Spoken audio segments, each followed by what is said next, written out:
Hello, everyone. Welcome to our live session. My name is Precious Piri. I'm talking to you from Zimbabwe in the beautiful town of Victoria Falls. I bring you social distance greetings and hoping that you and all your families are well. I'm here with two gentlemen. One, Mr. Dakishoni Laifolo from Malawi, who works with soils and food for healthy communities. There he is, he's waving. And then the other person is Mr. Roland Bunch, who's based in California. He's the green manure man, and he needs not a lot of introduction, and we have a lot of his work. I'm sure most of you are aware of him, but I will also just give him some time. I'll give both the gentlemen some time to just say hello. Today we're just here bringing you a bit of a hopeful program, really, given the unprecedented times that we have faced during the COVID-19. We're coming to talk about the use of green manure or cover crops, which are used to really improve our soils and crop fields, and to help communities really be resilient and thrive in the areas of food security. And Roland has had lots of experience with this work.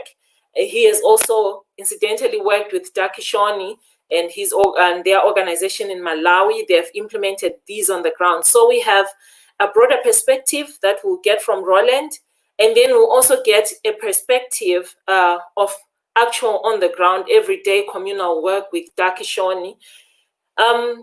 One of my hopes is that after this, we'll be able to really just tap into the wisdom that these communities are using, and also maybe as a global community, since most of us are from different places, find a way of linking up with Dak or Roland. How can we support and spread and scale up this work? Again, my name is Precious Piri from Regeneration International. I'm the African coordinator as well as the steering committee member of Regeneration International. You can follow us on many platforms. We have lots of incredible partners who are doing this work, and today these two gentlemen represent such partners.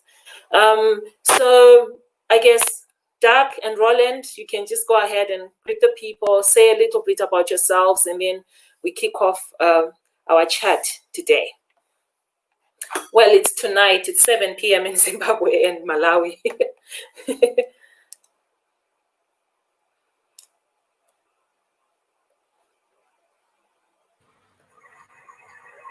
Well, my name is Laifolo Dakishoni of Precious, as explained. I work in Malawi with the Soils, Food and Healthy Communities Organization in the northern part of the country. And we work here with several farmers. I can say about 15,000 farmers. That is in the north as well as in the central region of Malawi, in trying to improve the soils, improve the food, and improve the healthy situation of the communities. As by the name, which is Soils, Food, and Healthy Communities. In brief, this organization started with the exploratory research in the communities who work in the north, and from there, communities were worried with the high malnutrition rate in the children. And going to the deeper of that, we discovered that they also mentioned that the problem was not necessarily on the malnutrition as such, but the problem was their soil. It has degraded quite a lot. So the name started from there, and we came with an approach to say, well, what if we improve the soil? What will happen? That was our question. Will it necessarily improve the food situation? If it improves the food situation, does it necessarily improve the health status of the communities which we are working with? In the end, that's where our name was born, to say soils, food, and healthy communities. So we started working with the communities in the north around 2000, and we have been spreading our work into other parts of the country, including the Central region. Briefly, maybe I should stop there.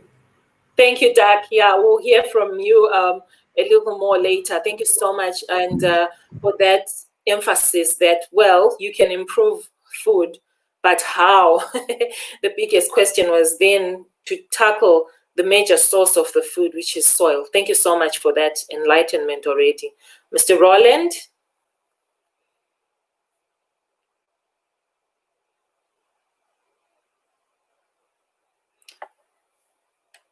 So my suspicion is that Roland is muted.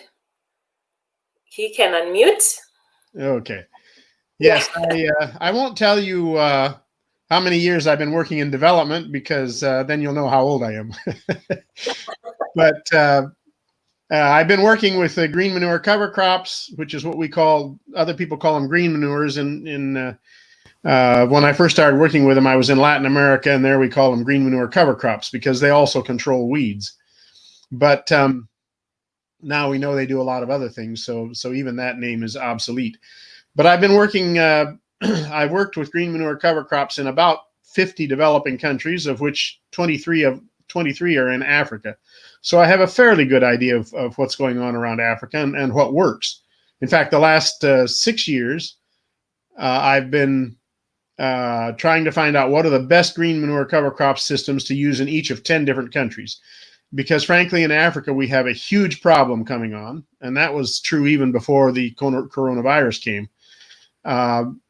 Soils are getting worse and worse because people no longer have enough land in order to fallow or let the forest grow. And that's the way farmers kept the soils fertile in Africa for 3,000 years, or in some places 2,000. So we have a serious problem in which the soils are getting worse and worse and worse very fast. In the last 30 years, since people had to start reducing the amount of fallowing they do, or soil organic matter levels in most of Africa have gone down from about 4% down to about 1%. And that means that even when it rains, the water can't get into the soil. According to some experiments, scientific experiments in Malawi, the amount of rain fall that can actually get into the soil used to be about 60%. Now it's between 10 and 20%. That's the main reason why we're having droughts. And so to overcome it, we have to get more organic matter in the soil. So I've been working, all across Africa, sub-Saharan Africa. And I think that's the most important thing for you to know about me.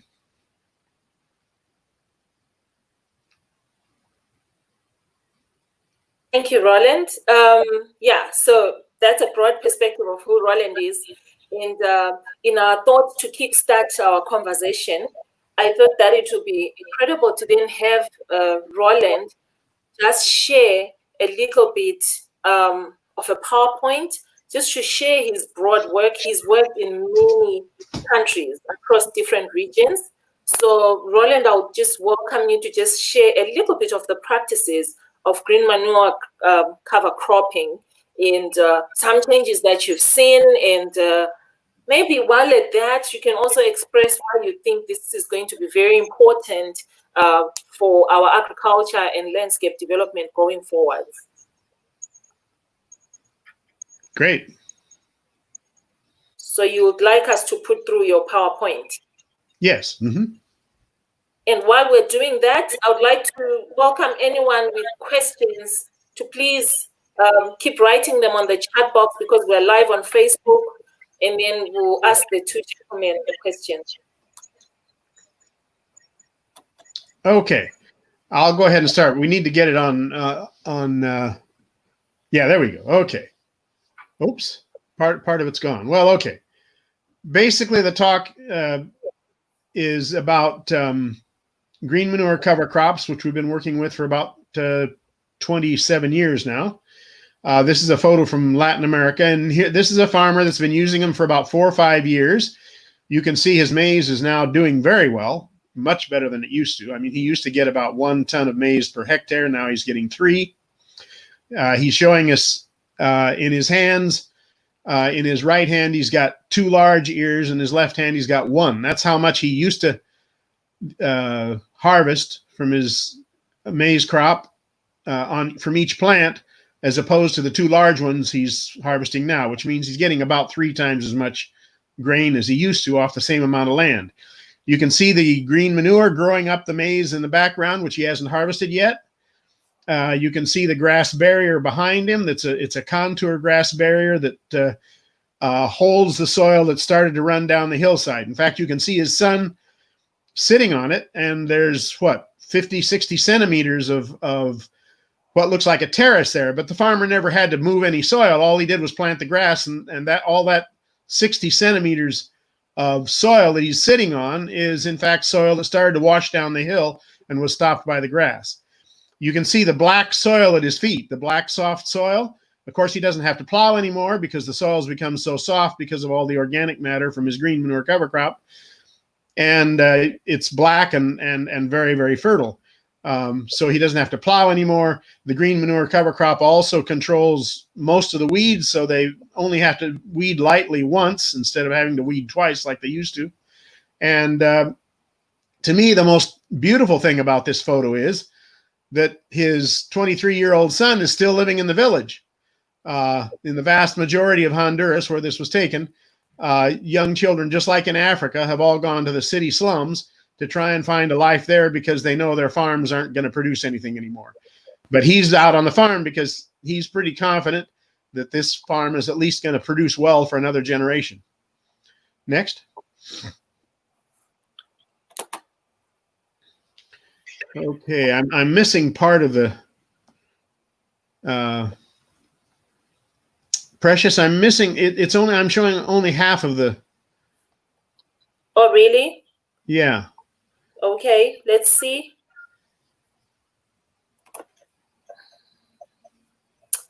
Okay. Sorry, everyone. We will just do it again. Okay, so how is it now? No, I'm still seeing only half. I'm seeing the right half of everything, but the left half we don't see. Okay. All right. Let's see. How is it now? Still the same. Okay. All right. Maybe you can. Okay. Maybe now you can just use this. Let's get our technical team to help us. Okay. Why don't you go back to the first photo, because it'll show the no, it won't show it. I'll use it the way it is. Okay. Use of the subject of this is the use of green manure cover crops to fertilize the soil and end the droughts. And it's okay. Now it's working. Good. That's wonderful. Okay. The cause of the droughts, as I already said, climate change is part of the problem. It's what causes the rains to come irregularly. So we get a whole lot of rain one moment, and then we don't get any rain for 2 weeks, and then it rains real heavy. But the biggest problem, the main reason our crops are suffering is that because we can't fallow anymore, because we can't let the forest grow on our soils, the soils are running out of organic matter. And that means that, as it says here, the rainwater infiltration rate has gone from 60% to only between 10 and 20%, which means that's what's really affecting our crops. Next. Okay, what can we do? The only feasible solution for increasing organic matter as much as we need to increase it in our fields of basic grains, in other words, in our large-scale fields, is green manure cover crops. Now, for vegetable gardens, we can use animal manure, we can use compost because they aren't very big. But if you want to improve the soil, your soil on a whole hectare of land, it's going to take about 20 to 30 tons of compost.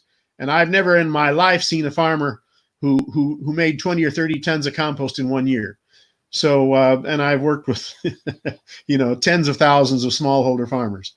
So the only feasible way of improving our soils significantly and improving the organic matter content of our soil is by using green manure cover crops. They can produce 20 to 30, sometimes even 40 tons, 30, 40, 50 tons per hectare of organic matter in our soil. And like I say, you can't do that with compost. It would be way too much work. And if a person has enough animals to get all that manure, they aren't poor anymore. I mean, that means they'd have somewhere between 10 and 15 animals, cattle. Okay, next. Next. Okay, this is a farmer experiment. One of the beautiful things about always teaching farmers to experiment when we do development work is that we learn a lot from their experiments too. This is the experiment that got us started with green manure cover crops, because where you see the arrows on the right, that's a row of maize that was planted the same day with the same seed as the maize, one row of sort of medium-sized maize in the center, and then the rest of the maize on the left. You can see there's a tremendous difference. They were both planted the same day. And the difference is caused by the fact that the farmer, actually, he didn't believe what we were saying about green manure cover crops, or about organic matter in general, I should say, because we weren't using green manure cover crops yet. But he didn't believe what we were saying about organic matter. So he made 16 compost heaps, piled it on the left-hand side of his field, and then left 2 rows without any. Now, the row in the center there, that's about a meter high, meter and a half, obviously stole some organic matter from the compost. But the one on the right, you can see is what, ankle high. And the only difference between those 2 parts of the field is that on the left, the farmer turned over the soil and put in all this compost. And on the right, he didn't. So that's what organic matter can do. And we now know, I mean, at first I didn't even believe it. I went around and asked his neighbors if he was telling us the truth. But that can happen on the vast majority of soils. The only situation in Africa where that can't work is, first of all, if they've been using way too much chemical fertilizer and the soil is now acid, or if they've been irrigating too much and the soil has become saline, lots of salt in it. But if you don't have one of those 2 problems, and that's a very small part of Africa, green manure cover crops will do this. And I've seen them do it even on the what are called Kalahari sands in western Zambia, which are some of the worst soils you'll see anywhere in the world. And after 3 years, we had a decent maize crop. So this will work anywhere. You just have to do it. Next. Okay, a quick definition for what we call green manure cover crops. They're any plants, including trees. We also include trees because some fertilizer trees are very good for the soil. And in fact, our work in Malawi, in southern Malawi, in that area, Gliricidia trees are the green manure people most like. And in 2 years, we've had over 30,000 Gliricidia trees planted in farmers' fields because it's just tremendously popular. It's spreading like wildfire. Anyway, there's any plants, whether they're trees, bushes, climbers, crawlers, or waterborne organisms even, that farmers use, among other reasons, to fertilize the soil, control weeds, and overcome the droughts. Next. Okay, the advantages. There are more than what we are going to see here, but anyway, usually they can triple present yields of basic grains. That means if farmers are starting out with about 1 ton per hectare of maize or less, if they're starting out with 1 ton, let's say, by the 3rd year, they should be doubling that. They should be getting 2 tons per hectare. And that's what the green manure is now intercropped with them. So they're also getting some beans along with that, some high protein beans. But 3 years is about the average time, if you're doing it right, to double your yields. In about 5 or 6 years, you should be able to triple your yields, and at the same time, largely eliminate the droughts. Okay, these same plants can produce a large quantity of additional food rich in proteins. In other words, most of the green manures, now not all of them, but most of the green manures we use are also foods that we can eat. So, and they're high in proteins. And in fact, some of them, like Lab, we can also eat the leaves, which gives us a year-round, and you can dry them and store them so that you have a year-round source of proteins, which is a tremendous benefit. And the leaves, of course, are basically free. They're just a byproduct of producing the beans and fertilizing our soil. 3, some of these green manures also reduce the hunger season or totally end it. Because like Lab, they will grow clear through the dry season once we get our soil improved a little bit. 4, they can also help reduce the labor needed to control weeds. And this, frankly, is one of the things that makes them really popular with women. When I'm introducing green manure cover crops, or our extensionists are doing it, we always ask that women be present, because the women will love the fact that they only have to weed their maize once instead of twice. And they also love the fact that if they have some glycity in their fields, they won't have to go so far for some of their firewood. So you know, there are tremendous benefits here, especially for women. Next. They can reduce the impact of droughts by up to 80%. In other words, if they're now getting 3 tons per hectare of maize in a really bad droughty year, when other people who aren't using green manures will basically lose their crop entirely, they will still get 2.5 tons per hectare. So it's a tremendous advantage in places, which is a huge part of southern and eastern Africa. It's a huge advantage for people that are suffering from droughts. 6, they can sequester carbon in the soil long-term at a rate of up to about 5.8 tons per hectare per year. This basically is a benefit for the rest of the world. This means that we're gradually reducing, well, also for Africa, we're gradually reducing global warming. Now, you know, 1,000 farmers or even 1 million farmers in Africa is not going to make that much difference. But if we can get all of sub-Saharan Africa to use these, and that's one of the things we're hoping to be able to do, then this could make a difference. And, you know, and in the meantime, we'll be telling people in Latin America and Asia how they should be doing it. Okay, number 7, they can produce a good deal of other products. Depending on the green manure you use, none of them will produce all of these, but depending on the green manure you're using, you can get firewood, you can get medicines, you can get year-round fodder for your animals, even during the dry season. We can get glycidia, for instance, has a rodenticide that will kill rats and mice when we're storing our crops, etc. Next. They can go a long ways toward very cheaply protecting our crops from the impact of global warming, in other words, from the droughts. 9, they can reduce overall costs by eliminating or reducing weeding labor, eliminating or reducing tillage, because after 2 or 3 years, you don't have to till your soil anymore. The green manures will make it soft and nice. So just like you know, people's fathers and grandfathers never tilled the soil after they'd grown the forest on it for 10 or 15 years because it was so soft there was no need to. And they also can produce firewood right in farmers' fields. Next.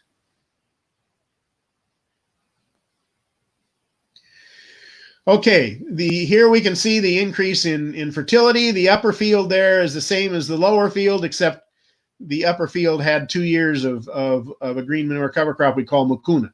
And you can see next. You can see here closer the same field. The lower half of this photo, the maize, you know, maybe it'll produce half a ton. The maize in the upper half will produce probably 2.5 tons. So we probably got, this woman, the farmer on the left, has probably increased her overall yields of maize by about 5 times. Next. Now, this is something I didn't even believe 10 years ago, but I do now because I've seen it happen in about 5 different African countries, including Zambia and Mozambique. This is a field in Madagascar where you know, the farmer basically did what she always used to do, except this year she started growing a type of 9-month cowpea, which is the little green blotches you can see in the photo. The maize, nevertheless, has suffered from a severe drought, a really bad drought. You can see the leaves are all curled up, and it's not going to produce much at all, maybe half a ton or something per hectare. But, you know, it's in really bad shape. Now, if you look at the right-hand side of the photo, about the right third of the photo in the background, there's some really, really green leaves going up fairly high. Okay, that's this field. Next. This is the maize. The only difference between this maize and the previous shot is that in this field, she's already been using that 9-month cowpea for 6 years. So this is, you can see here what happens to your soil after 6 years. This obviously had to go through the same drought as the other But in this case, she's been using a green manure for 6 years, and so she's got almost total drought resistance. Go back one. Now, just to prove that, these photos were taken the same day in fields that both had droughts, look at the clouds up in the sky. On the right, you'll see one pointy cloud on the right, and then next to it on the left, a sort of a roundish oval one. Okay, next. Next. There, you can see the two clouds. Whoops. You can see the two clouds in the left half of the photo. They're exactly the same clouds. In other words, these photos were taken in virtually the same field, just a few meters apart and a few minutes apart. And so this field went through the same drought as the other one. You can see some of the leaves right next to the vetiver grass there that are competing with the vetiver grass. They suffered a little bit from the droughts because of that grass, and you can see some curled up leaves in the center of the photo. But if you look at the left, you'll see a lot of leaves that are flat as a pancake. That means that they went through the drought, but they weren't affected by it. And that's because for 6 years, she's been improving the soil. And you can also see the soil cover. That soil cover by the cowpea is also helping to keep the soil moist. Next. Okay, some people say, well, if you keep on doing this year after year after year, your soil is going to get depleted. Well, that doesn't happen in a forest. And it's not going to happen in our fields if we're putting most of the organic matter back in the soil. These are, now most people, when they've seen pictures in textbooks and stuff like that of the nodules that fix nitrogen on the leguminous plants' roots, like cowpea and like mucuna and like gliricidia, they'll have, most of the pictures you see, they'll have very, very small little round white things spaced every inch or two along a root. Well, in fact, these are nodules also, and these nodules all came from one mucuna plant. Now, the farmers did an interesting experiment. They cleared everything else around it, so it had no competition. And this is in a field where they've been using mucuna for 8 or 10 years. So there's lots of the microbes that fix that nitrogen. There's lots of them in the soil. But these are from one single plant. In other words, we're getting levels of nitrogen that no farmer in the United States would ever put on their soils as they use chemical fertilizer. We don't have to worry about nitrogen. By the second year, our maize should be coming up very, very green and good and tall and very productive. Next. Okay, what are the disadvantages? We need to be honest about the disadvantages too. They occupy space in our fields, except that we always intercrop them, so they really aren't occupying any extra land at all. And the other thing we often do is plant them so that they grow through the summer or the dry season. Second, most of them only show visible results during the second year. In other words, we have to wait a little more than a year to start seeing results. We aren't going to see results the first year because we're just basically producing the fertilizer. We aren't applying it yet. We apply it at the beginning of the second year. So farmers do have to be a little patient. They have to wait for about a year, about 15 months in order to start seeing really significant results. 3, they can be affected by difficult growing conditions.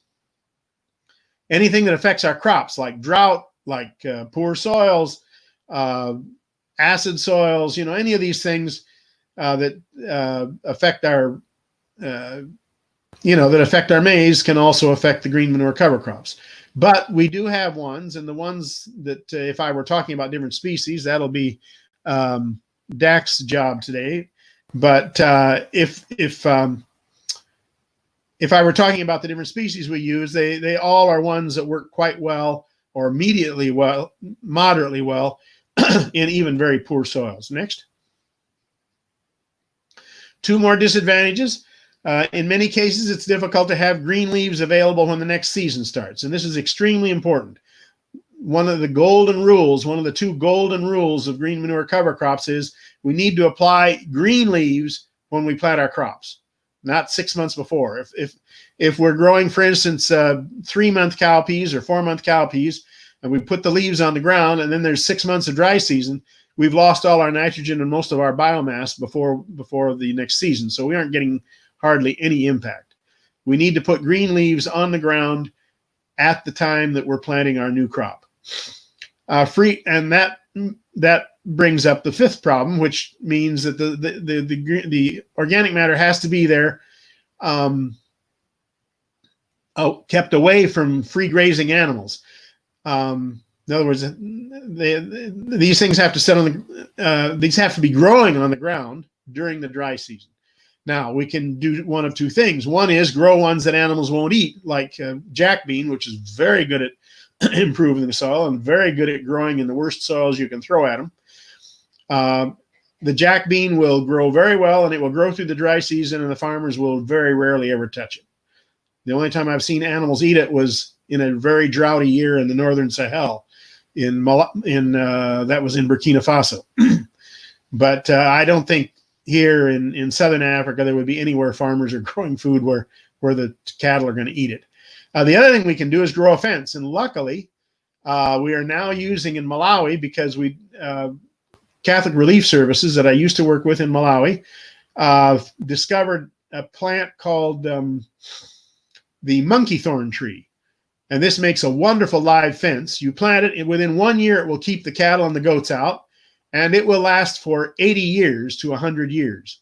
And during all that time, it'll keep the cattle and the goats out. The only labor you have to do is prune it once a year, right before you plant your crops, and also keep the fires, the range fires, the bush fires away from the fence.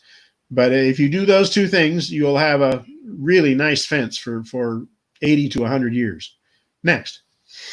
And it also provides firewood, so that even the pruning is just it's basically the work you'd have to do to get all that firewood. Okay, the golden rule of green manure cover crops. We're going to get into how to manage them. The golden rule is that their green leaves must be on the ground at the time that farmers plant their next crop. 2, farmers are presently using more than 100 different species in different parts of the world of green manure cover crops. This is, and in fact, there are over 15 million farmers that are now sustainably using them. And by that, I mean, they're still growing them. At least 100 farmers are still growing them 5 years after any outside influence has left the area. So, we have at least around the world that are using green manure cover crops and have been using them for at least 5 years in the absence of any outside influence or any outside subsidies or anything like that. Okay, so there are over 100 species. Now that causes a problem because we've got to choose between them. But luckily, because of the work I've been doing the last about 6 or 8 years in some 12 countries in Africa, we've got it down to about 10 species that work really well in Africa. And so you've got to choose from these 10 species. So that's not such a big problem. Next. How am I doing for time? We still have a few minutes? Precious? Yeah, I was gonna say maybe in 5, so that maybe if we have anyone on Facebook Live who wants to ask a question, we can roll them over to you. When we ask a few more questions, just to basing on your experiences. Okay, I'll finish in 5 minutes. That's easy. Okay, cool. Unless the green manures also produce food, we can't grow the green manures in place of farmers' food crops. In other words, we almost always in Africa, we grow the green manures intercropped with maize, sorghum, millet, or cassava. We grow them intercropped, so we are still planting all the maize we ever did, and in fact getting higher yields of maize on that land at the same time that we're improving our soils. So they don't take up any soil. The other thing we often do is grow the green manures during the dry season. And then the fourth, imitate the forest over time. Okay, now this is sort of medium to long term. But eventually what we want to do is imitate the forest, because in the forest, the forests have been around for 3 million years. They're very sustainable. They produce a tremendous amount of biomass. They never suffer from droughts, and the soil stays fertile. That's what we want to do. So gradually, as time goes, we want to add more green manures. We want to get what we call a dispersed shade growing over them. We usually use Gliricidia for that, but we can also use some native species. And so basically what we eventually want to do is have a forest which still has room and space and enough sunlight for maize to grow, or sorghum or millet. Almost all farmers, what they do is, if they're growing sorghum or millet now in Africa, as soon as they see their soil's gotten better, they switch back to maize, because maize is what they really want to eat. So usually I just talk about maize, because in 2 or 3 years, the farmers will be growing maize again. They in fact, this last time I was in Malawi, in southern Malawi, where we have a program, one of the farmers, as we were leaving the last farm, one that we visited, one of the farmers came up to our car and said, the most important thing about what's happened here, the most important thing for us. And he says, we used to have to, the last 10 years or so, we've had to eat sorghum. Now we're eating maize again. That to him was the most important thing that was happening. Of course, he was also producing more maize than his family could eat, so he was getting some income. He was starting to, which is very, very common. After about 3 years, people realize they have more maize than they can eat instead of not having enough. And they start selling it, and they realize, hold it, this maize doesn't have a decent price. We aren't making much money off of maize. So then they start looking at what other things they can grow. They have extra land and extra time, and they can now start growing vegetables or fruit trees or something that provides them a much, much better income. And this farmer was already starting to do that after just 2 years. Next.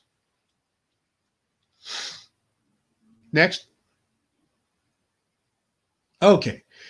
Here are 3 different crops. This was actually in Indonesia. Like I say, I've worked all over the developing world. This was in Indonesia, but here's a meal we sat down to the first day I was on the island of Sumatra. And they served us these 3 foods. One is mung bean sprouts. The second is cowpea pods, the green things there. And on the left, soybean, soybean tofu. So they were growing 3 different green manure crops in their fields, and that's what they gave us for lunch in the roadside restaurant. In other words, there's lots of green manures we can use, and as we learn more about them, farmers will start using more of them. Next. Okay, now I'll talk just very briefly about 3 different species that are very good for Africa. This is actually not in Africa; it's in southern Mexico, but it's a very, very poor farmer. The fellow in the photo is actually the farmer trainer, the lead farmer who was teaching the farmer. But you can see in this photo there's very few plants of maize. That's because 3/4 of the plants of maize died because of drought. Nevertheless, the jack bean there is growing very, very well. The maize, there's very little of it left, but the jack bean is growing very well. So that's one thing, is this jack bean is very, very drought resistant. It also produces a tremendous amount of, in 1 hectare, this jack bean will produce as much nitrogen as 6 sacks of urea, which many of you will know is the fertilizer, the chemical fertilizer that has the most nitrogen. But jack bean will produce the equivalent of 6 sacks of fertilizer. So the idea that we're going to run out of nitrogen someday is totally mistaken. Next. Okay, here's jack bean growing among cassava. The cassava is producing 3 or 4 times what it used to, and furthermore, they only have to weed it once. They have to weed it once. Instead of weeding it 3 times like you usually do with this kind of cassava, they only have to weed it once. So this is a tremendously important way of reducing labor. Third. Next. One of the others we use is lab. We usually can't use that very well the first year we're growing green manures because it doesn't do well in the really, really poor soils. But after we've used jack bean for 1 or 2 years, then the lab will grow very well. Here we see it 3 months into the dry season. We're 3 months into the dry season. The maize was harvested 3 months before this picture was taken. And what the farmer will do, like I say, is let it keep on growing. It's still producing lab. It's still producing beans. You can see up on the top the pods. It's still producing food, so you can continue to eat protein-rich food for 6 months, and then you cut it down and plant your maize, and you will have a wonderful maize crop. Next. And these are Gliricidia trees. Now, this is up in Mali, in the Sahel, and we were just learning how to use them. So they were planted too far apart here. In Malawi now, they plant about twice this plant population. But this is extremely popular, like I said earlier, in Malawi. It's spreading like wildfire. And what you do is, this is 2 months before the rains come. in about a month, the women will prune these trees. So the crops will grow very well. You can see they're growing crops. You can see from the ridges, they're growing crops right under the trees. And they will grow. In fact, they grow better with this amount of shade than they do with no shade at all. And then the Gliricidia trees will grow and have more and more leaves until the following year. And furthermore, in what they really love in Mali is that these leaves are fodder for their animals. And you can see right now they have no fodder on the ground. The only fodder their animals are getting right now are the leaves from the Gliricidia trees. And that's keeping their animals alive. Before they had the Gliricidia trees, they would lose, in a bad year like this one, they would lose half to a third of their animals. Now they don't. That doesn't happen anymore. Next. I think that's the last one. Oh, I won't go into this. Okay, so we're finished. Thank you very much. Thank you, Roland. Yeah, that was quite a lot, and you managed to crunch it quite well. And on our online guests, please, if you have questions for Roland, just keep typing them. I see Noah Simpija is in Uganda, a permaculture project.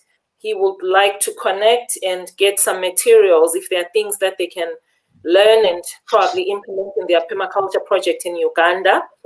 I also had just a small question for you, Roland, in terms of when you came into these spaces to train, you probably came through partners, right? But then what were the normal routines of agriculture that had taken roots in these spaces? Okay. Well, pretty much all over Africa, the easy answer to the question about what farmers grow now is pretty much maize, unless their soil's gotten so bad and the droughts are so bad that they have to switch to sorghum or millet or even cassava. A very interesting thing that I think farmers ought to be aware of is that along the coast of Africa, there are often a lot more people. So in Mozambique, you have a higher population density than you do in most of southern and eastern Africa. Now, what that's meant is that in Mozambique, they have less land. So they had to start reducing their fallowing in the 1950s and 60s instead of the 1980s. That means that their soil is far, far worse. It's had more time to get bad, to lose its organic matter. They used to eat maize, then they went to sorghum, then they went to millet. Now, at least in northern and southern Mozambique, not so much in the center where the river is, where the Zambezi River is, but in the north and the south, farmers are basically living on nothing but cassava roots. Cassava roots, as many of you probably know, are totally lack nutritive value, almost. Okay? Which means that in southern and northern Mozambique, stunting, which is a sign of severe malnutrition and keeps children from having the intelligence, the natural intelligence, and the natural physical abilities that children who've eaten well have. Stunting is now affecting 70 to 80% of all the rural children in Mozambique. That means we're going to have a whole generation of children that are not as smart and not as physically well developed as we should. Okay? That puts Mozambique among the 3 worst countries in the entire world in terms of levels of malnutrition. Okay? Now, that's the future we're looking at in Africa if we don't start using green manure cover crops. That's what we're looking at. That's why I came to Africa. 10 years ago, I realized that this situation was going to just get worse and worse, that it was basically a problem of soil fertility and organic matter. So I came to Africa. I'd worked in Latin America for 30 years. I came to Africa because I just felt I had to do something about this.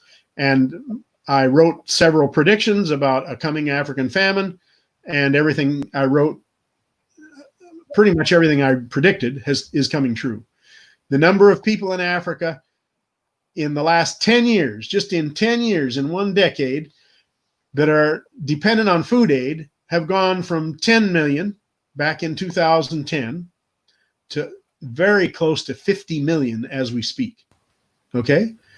About 50 million people now depend on food aid, and the World Food Program is running out of food. Okay? And I know that because in southern Mozambique, where I was working last year for several weeks, people who hadn't gotten a decent harvest in 4 years because of droughts were getting food aid. But when the cyclone came along and affected most of a big portion of Mozambique, the World Food Aid had to stop giving these people food who hadn't had a decent harvest in 4 years in order to be able to feed the people and help the people that were affected by the cyclone. I mean, they're out of food. They don't have much food anymore. People that think, oh, well, you know, we've gotten food aid for the last 4 or 5 years or 6 or 7 years, so we're okay. We won't worry about it. Somebody will come and give us food. You got another thing coming. You know, that's not going to be the case in the future. And the numbers of people who are hungry are going to keep going up higher and higher and higher until we do something about it. So anyway, now your other question was what? No, that's all right, Roland. And I think we're just going to dive into a bit of what Doug has to share. Thank you so much for sharing. And obviously, Roland continues to run classes, even during the COVID-19 lockdowns, when people are not gathering physically. He's very active online, and he's here to share all this wisdom and knowledge with us. I think we can connect with Roland and keep learning. So he's obviously worked with a lot of partners in Africa, and Dakishoni is one of them. So we just call him Dak. So feel free to call him that. Let's learn from the example that Dak has to share with us, and maybe connect with him and learn. They've done a lot of research work and community mobilization work in Malawi there. So Dak, you're welcome. You can take the platform. Share as much as you can, and probably start at, how important is the work that you've been doing right now during the COVID-19 in Malawi. You can share with us that.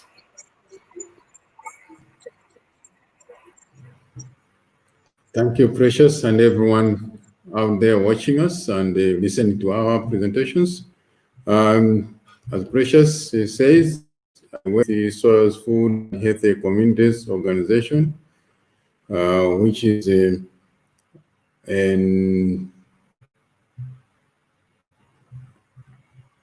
a non-profit organization in the northern part of Malawi, but we also work in the central part of Malawi.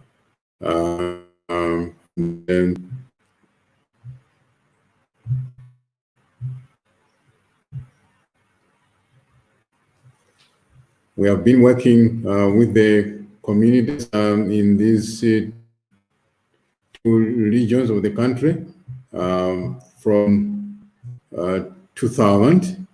And the way we came up with our work was through working with the community, trying to find out their problems, and in them they taught us about the child malnutrition.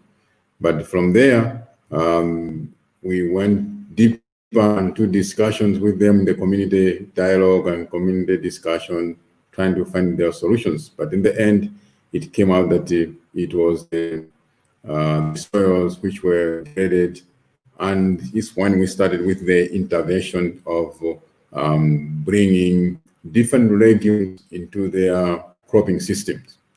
And the systems we started with the also the legumes, the experiments which we're doing with them.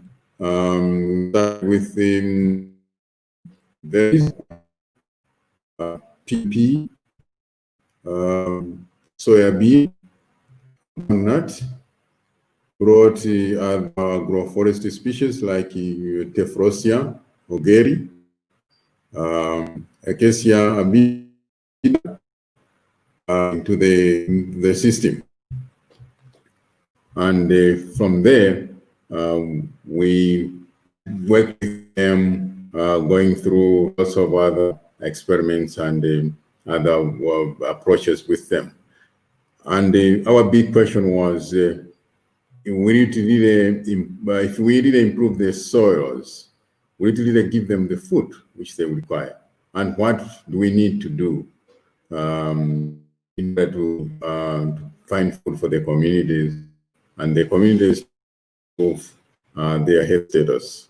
This was our challenge. This was our with them, and in so doing, worked with these legumes, and we didn't really introduce green manure to them or the cover crop them, but the practices which we brought to them, that's what they themselves realized that what we're trying to teach them was the green manure. Just because the practices we had to ask them to incorporate to the crop rate in the end of their harvest season.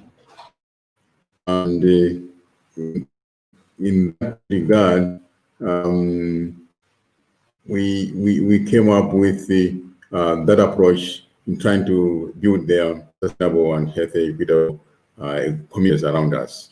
All this was through farmer-led participatory research and using indigenous knowledge which they have been seeing before. As I said, we are working with our main office in the northern part of the country, and but also work in the central part in Denza. But the northern part where we started our work, we are lies in the mid-altitude and subtropical ecosystems, and the sandy loam is the main type of soils which we're in, and the cropping systems, the mixed practice systems. All these have really helped quite a lot in the approach of our work, and in the end, the green manure and cover crops, as Roland has explained on the benefits, farmers came up with their own evaluation and how they're benefiting from it. One of them was the soil cover, that this reduces the moisture evaporation, and the crops grown under the cover crop were growing faster than those under the cover crops during the drought or water stressed periods. As he explained, they brought human food, mostly the edible legumes, and the organic matter which is incorporated in the soil also build the soil health. All legumes which were using the nitrogen fixing, which they, as Roland showed, they could notice where there was legume intercropped, growing the following year, they had better yields than the others where they did not put any green manure or the cover crop. Yeah, animals also find something in there to eat and to graze on as some of the benefits. Yes, maybe to just explain a bit on the systems which we are using. We are using double-up legume system, and in some cases we're using the cereal legume intercropping. Just because on the double-up legume system, we plant 2 legumes in the same field or in the same ridge. For most farmers in the Malawi use ridges. So as you see on the picture, the taller plant is the pigeon pea, and the lower one is the groundnut. So the pigeon pea is late maturing, while the groundnut is early maturing. So when they harvest the groundnut, they bury the crop residue in the field where the pigeon pea is still standing. And when the pigeon pea gets harvested in the later in the year, all the leaves, the biomass is left also on the ground. And before rainy season and before planting, the pigeon pea is ratooned, that is, it is cut maybe 30 to 40 centimeters from the ground, and is laid down on the furrow, and is also buried for the next growing season. That gives the pigeon pea standing for another year. and the maize or the any cereal is planted in them again, and that makes the following year to have a cereal and legume system. I hope you'll be able to see it on the corner there on the right hand side. That's the ratoon pigeon pea growing together with the maize in there. This is the second year of the growing season, and this is the year when the farmers would see the actual benefit of the cover crop or the legume effects, because they're testing it by using the maize or the cereal. They differentiate the area where there was no cereal incorporated and the one where the cereal had the legumes in. So that's how the farmers were able to evaluate their own these systems. The main reason why we are doing all this work is looking at feeding the soil to feed the crops. Take care of the soil so that the soil should take care, should produce food for the crops, which will be the food for the humans as well. So yes, all the work has been around this idea: how do we feed the soil so that the soil can feed our crops? With this kind of work in this time of the COVID-19 pandemic has been so significant in the way that it is giving us nutritious foods, legumes, as well as the cereal yields have also improved.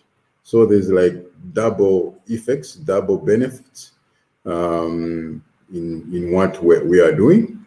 If you see on the graph there, we're showing the results which we had done our research in 2010 and published these results. You see that the maize and fertilizer yields and the farrow, the soya, which this is the fields whereby there was soya legume, then we planted maize the following year. Where there was groundnuts and we planted maize the following year. Where there was pigeon pea and groundnut, we planted maize the following year. And we compared the yields. You see that the mucuna and the pigeon pea and groundnuts intercrop, the double upper legume system, had more or less the same yields, are very high, the highest of them all, followed by groundnut. But when you look at the fertilized maize, which is with the chemical fertilizer, was quite low, showing that the legume or the cover crops had additional effects on the soils, which improved the yields of the maize, and at the same time they had the benefit of an additional food on their plate. This helped to get more nutritious food as they grow these cereals, unlike on the maize and fertilizer only. They use a lot on maize, but at the same time they don't have much diversity in their diets. Well, with the working with the legumes in our intercrops and in our cover crops, there are also some challenges. As Roland has said, they have to be left there by the name to cover crops, to cover the fields, cover the soil until next growing season. But because farmers use integrated farming, whereby there are animals, livestock with them, so there's like a trade-off effects in the whole thing. The livestock graze on the cover crops most of the time, if left unfenced. He mentioned about fencing in the other project in the southern part of Malawi. It's a new thinking, it's a new way of protecting the cover crops. And in the north, this hasn't come up yet because of other the other challenges in terms of finding the proper fencing material. We have also the effects of the pests. As you see on the pictures, that beetle is quite devastating. Beetle on the pigeon pea, beetle on the jack beans. You find them enjoying the fruits, and when they eat the fruits, whatever they do to the fruits, we're yet to study how they're affecting the fruit, but it doesn't pod after that. Even if the flowers are left there, but once they're visited by these beetles, they will never pod. The other one, which I mentioned, Tephrosia, we have been using Tephrosia, but the adoption rate has been very low because the farmers wanted some legumes which they can eat, while Tephrosia is not edible. The same with the velvet beans, Mukuna. You saw the previous graph that the effect on the yields on maize was wonderful, but the challenge was they don't eat the seed, and for it to have that effect, we had to bury the legumes at the flowering stage. That was the point when we researched it was the most effective as a green manure, and we buried this year and leave it in the soil for the next growing season. That's what that effects was brought in. And culturally, Mukuna also has a stigma because it killed, it's poisonous in a way. It needs to be prepared properly, thoroughly, and for a longer time, and clean the poison. So, and previous in the years, our ancestors in the north here, they were killed by those who were fighting in the area. It was set as a trap for the others. So they left and cooked, probably cooked the mukuna for the others who were not used to the mukuna, and they found that the whole food is here. And when they ate, they all perished. So that stigma is still around our communities in this part of the country. So yeah, well, the communities themselves have tried to come up with some solutions to some of these challenges by instituting bylaws and penalties for the livestock to graze in the fields. And we, on the pests, we are still learning from others and other stakeholders in our network how they're dealing with these pests and beetles. Some told us that if we put the black, not the black, but the green bucket in the field with water in it, it will attract them and to trap, they'll fall into the water and they'll be trapped in there. And we have to take them and maybe use the water for spraying the legumes as well, or which they were soaked in. So we are yet to try that, and that's what we're trying to do at our learning center and the research center, to experiment with what we're being taught as of now, so that we save the cover crop and as well the legume for people to enjoy.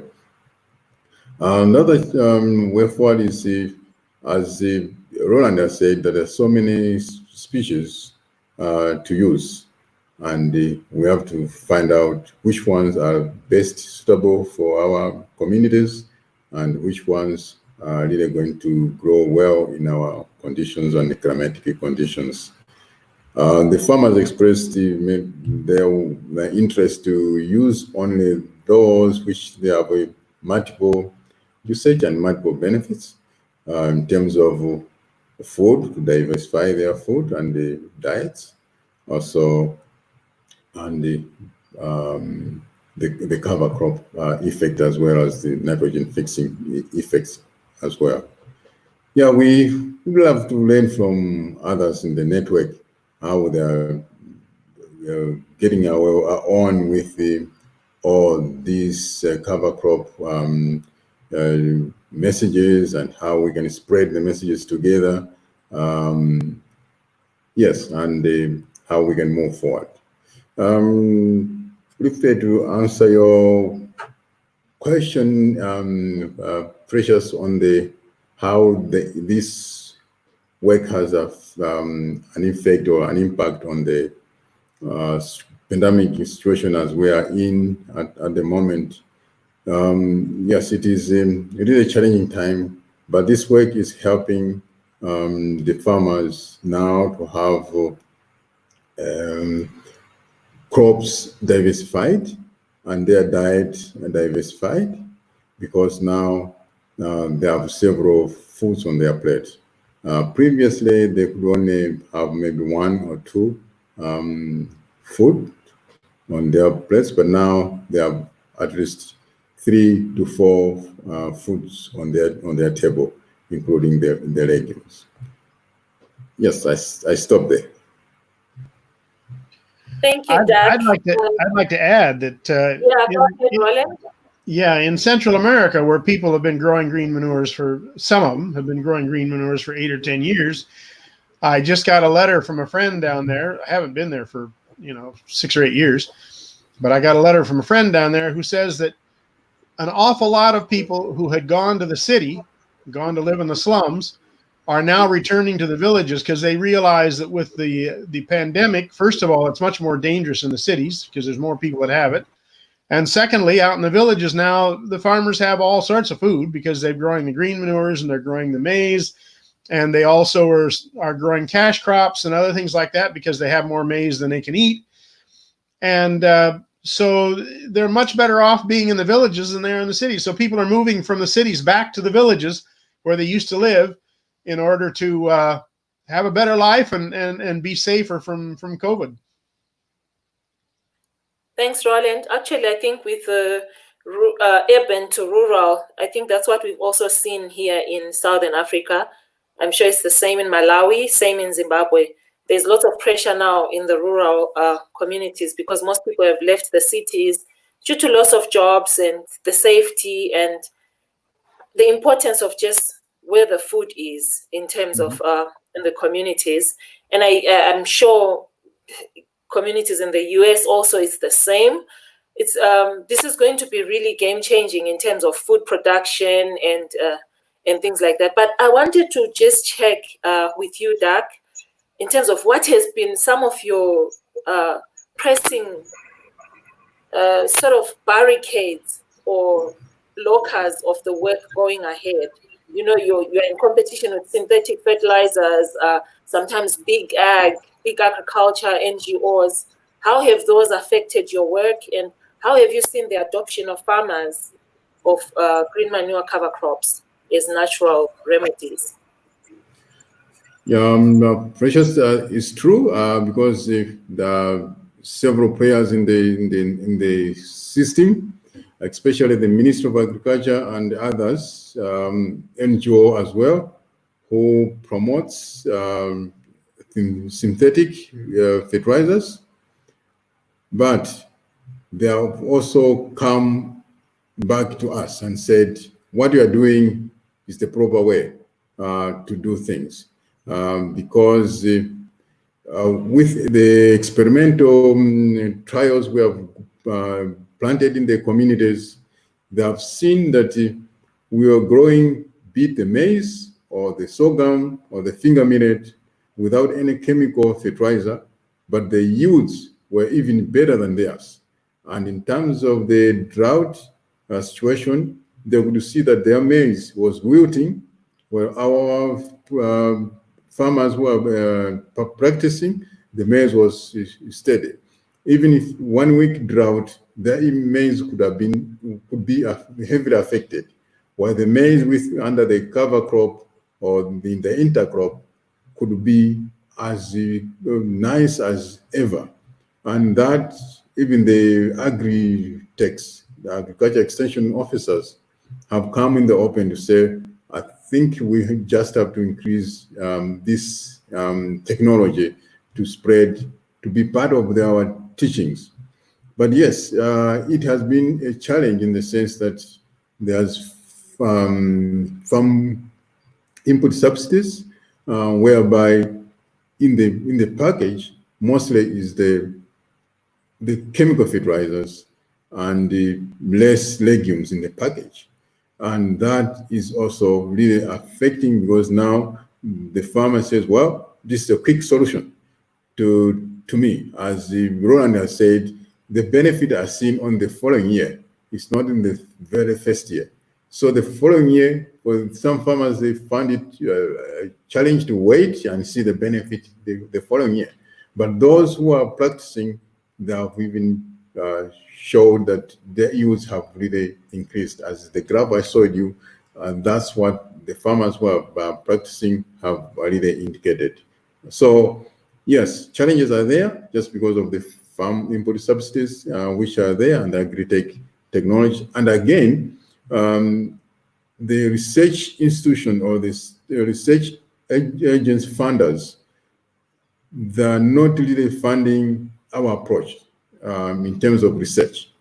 There is a small, or I can say underfunding on this type of work. You find that when they want to release a new type of chemical, a new type of fertilizer, there's heavy funding through the universities or other research institutions for billions of dollars just to do that. And usually such type of work, such type of research go through these big institutions or the universities, and even they try to go through the agriculture extension officers, and that their presence is like big in the community, and which shadows our approaches. Thank you. Thank you so much, Doug. And yeah, go ahead, Roland.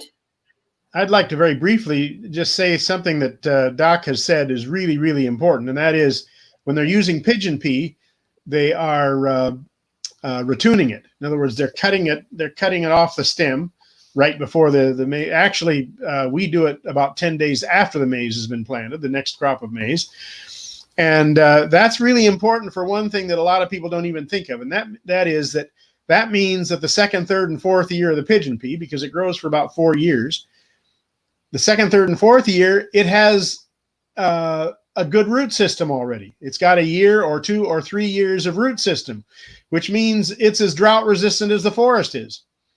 So that, the first year, if you have a really, really bad drought, you might lose a lot of your pigeon peas. But the second, third, and fourth year, no matter how bad the drought is, you're going to get a good crop of pigeon peas, and that's high protein food. So you don't have to worry about not having any food if there's a bad drought. You will always have pigeon peas. In fact, some people in southern Malawi are now growing the pigeon pea.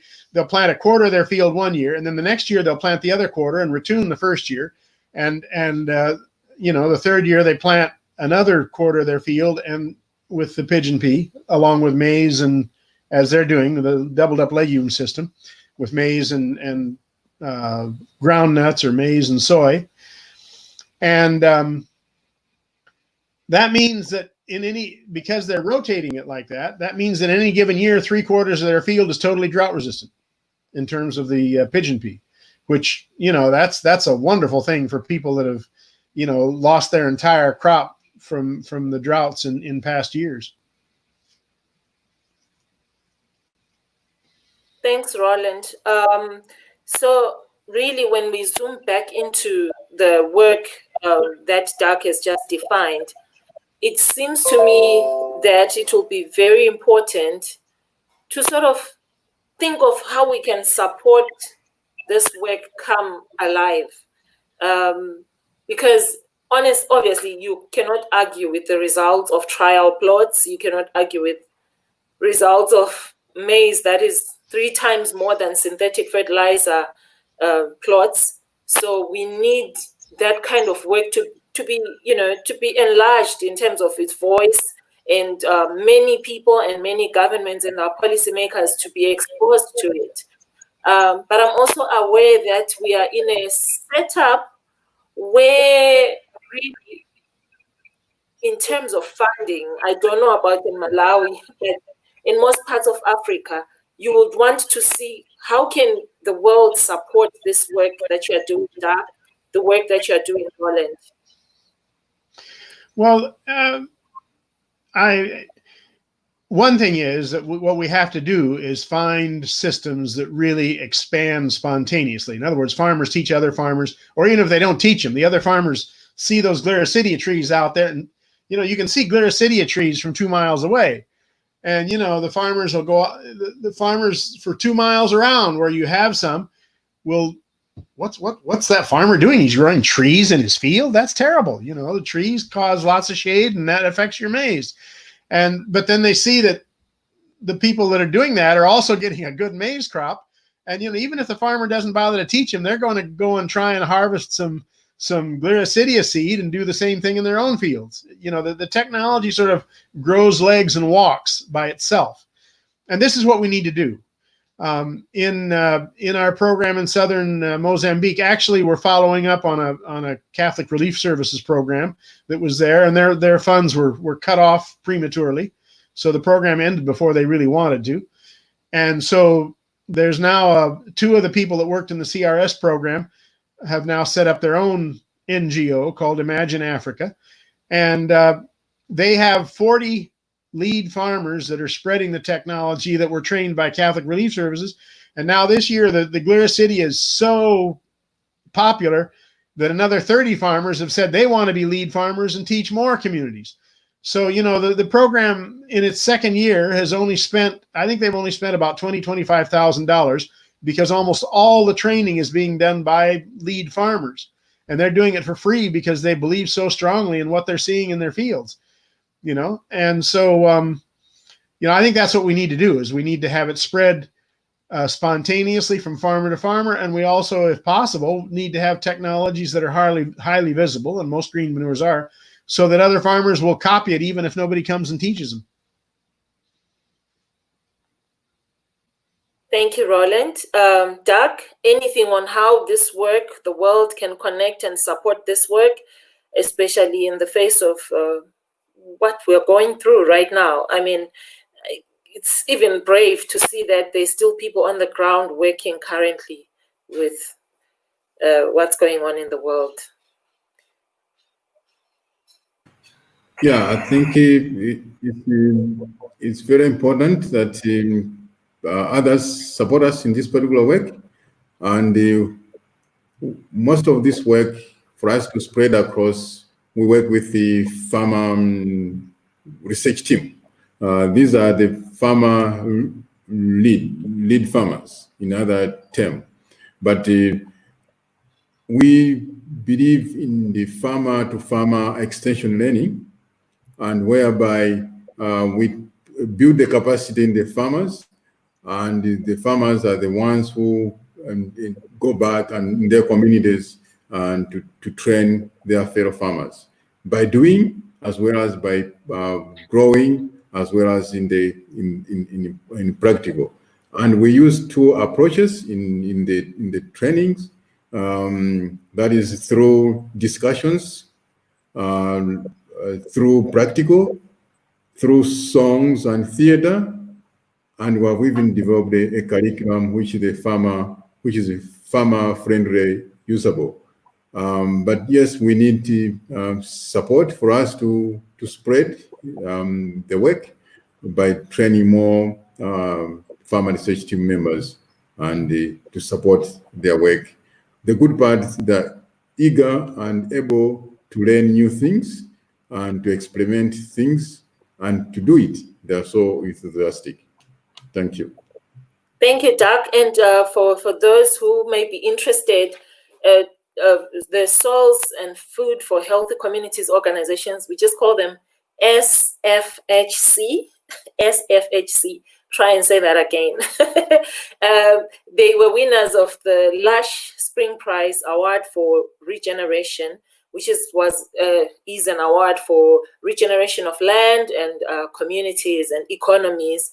So really their work, like Doug has just said, that maybe they're just in a bit of a dark passage now due to the COVID-19 affecting many things, I mean, including big foundations that have been funding. So maybe you can get in touch with Doug, and through our website at Regeneration International, you can get to learn more about what they're doing. They have incredible researches and evidence-based information that this actually works, and it's broad, their activities that they're doing. So really, I'll just invite anyone to just take a free tour. And this is like 8 p.m. and our networks are usually really terrible, but it's great that we pulled it to this far. And I'm so grateful to Doug and Roland. They shared honestly from their hearts and such generous wisdom. Obviously, this is such an opportune time to share this kind of information. It can be inspiring. I don't know in Malawi or California, but everyone in my sphere here, everyone's a gardener now, whether you're in the city or in the rural areas. So this becomes information that is available for free, that you can actually intercrop, have green living manures, improve your soils. You don't have to add any expensive additives, be it expensive to the biology of your soil or to your pocket. You have everything in your disposal that is natural and absolutely long lasting. So you realize, actually there's a story that I really liked that you shared, Doug, that some of the green manures that you then can recommend to the community. It's funny how our cultural backgrounds are so interlinked with what we eat and what we believe we want in our fields, in our cattle, in around us. So you can imagine a historical, is it Mukuna? A historical disaster that happened with a tribe that was prepped, they cooked and they ate a poisonous Mukuna. And it will take a lot for you to introduce that manure back into that community. And maybe sometimes you have to find an alternative, or over time people can ease into the idea, and some will still not eat it because culturally their heroes were slain by the same. So it's amazing how you can never live out. In regeneration, it's social, cultural, political, economic, and biological. They all got together to have that relevance. I don't know if there are any questions from our viewers. We are really close to just sign off. We were aiming at 1 hour, 20 minutes. We didn't do badly. We're like 1 hour, 23 minutes. I would like to thank everyone in our audience. Please connect to Roland, connect with Doug, Laifolo, connect with me, go to the Regeneration International website to learn more. And if you work in this kind of spheres, we are there to bring connections as RI. That's where you plug in and become partners as well, so that we all become a big resource pool and we can encourage one another, especially during these hard times, to keep going. Otherwise, thank you so much, Siyabonga. Zikomo, that's what they would say in Malawi. Roland has something to say. Yeah, I just wanted to leave my my email address with people so that they can write me. It's rbunchw, all together, lowercase, small letters, and then at gmail.com. And we do have all sorts of materials about green manure cover crops, and even a book. I've written a book on green manure cover crops. So there's all sorts of materials. So you said rbunchw at gmail.com. At gmail.com, yes. Okay. And then I think our tech at Regeneration International connected Dakishoni's website. And if people need information, they can always contact us. So that's Roland's contact.